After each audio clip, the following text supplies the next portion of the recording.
Had they dressed Keanu Reeves in tights, given him a pink cape, and turned The Matrix into a comic strip, I'm not sure what they would have gotten, but my guess is that the results would have been something like this. Henshin a go-go, baby! It's Viewtiful Joe! Although it was developed by the same team that spawned Devil May Cry and Resident Evil 4, this game couldn't be more different. It drops the demons and zaps the zombies, brightens the mood, and with a flood of vibrant color, it trades muted earth tones for explosively awesome tones.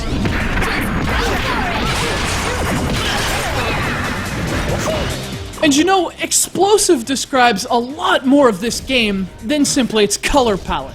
More than its genre category or gameplay quirks, Viewtiful Joe is defined by its manic energy and relentless exuberance for all things geek.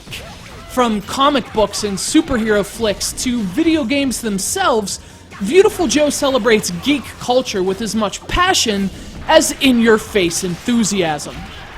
The story picks up with our not-yet-a-hero Joe and his girlfriend Sylvia, who places her coat buttons more effectively than most, but evidently, this button placement has no effect on Joe.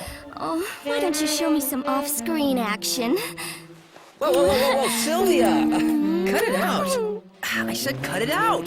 They don't show these old movies all the time, you know? I've been looking forward to this forever. Well, I've been looking forward to this. You can probably see where this is going. Boy watches movie, movie kidnaps girl, boy enters movie, boy becomes superhero. You know, it's pretty standard stuff. Henshin a go-go, baby!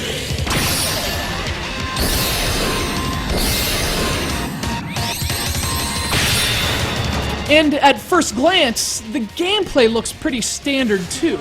After all, this is a side-scrolling beat-em-up, a genre which hasn't really changed all that much since even the golden age of Double Dragon and Final Fight. And although Capcom didn't reinvent the genre with Viewtiful Joe, they certainly reinvigorated it. As you might expect, you move Joe on a flat plane through the game's two-dimensional environments, sporadically encountering enemies who obviously must be dealt with. And that's one of the points at which this game breaks from the old guard, because despite his prepubescent appearance, Viewtiful Joe is a superhero in every sense. Joe's power, and therefore the game's hook, is all about time manipulation. You can slow the clock down to a crawl, giving Joe a significant edge in battle. He can dodge attacks, repel bullets, and string together some exquisite-looking combos. Conversely, you can also speed things up, and both speeds have an effect not only on the combat, but on the environment as well. They actually allow for some clever puzzles that complement the game's fighting, which, by the way, is extremely stylish and addictive. In fact, style is the other area in which Viewtiful Joe pushes the side-scrolling brawler forward. The frantic energy of the game is highlighted by its frantic art style, an obvious nod to American comics. During a time in which 2D games were a thin minority, Viewtiful Joe's application of slick three-dimensional cell shading against a flat 2D plane was a daring jolt to the status quo.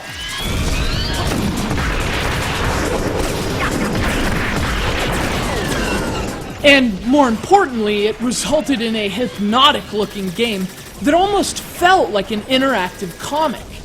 And as you would expect from an interactive comic, it's an absolute joy to play. Just in case those countless Mega Man and Street Fighter sequels made you forget it, Viewtiful Joe was a reminder that Capcom had some of the most creative talent in the industry. In fact, this game more than reminded us, it screamed into our ears. This is one of those rare instances in which an art style and a gameplay mechanic combine for one seamless and unforgettable gaming experience. It's got the sheen of a modern classic and enough genuine old-school challenge to make Grandpa Battletoads proud. It's Viewtiful Joe.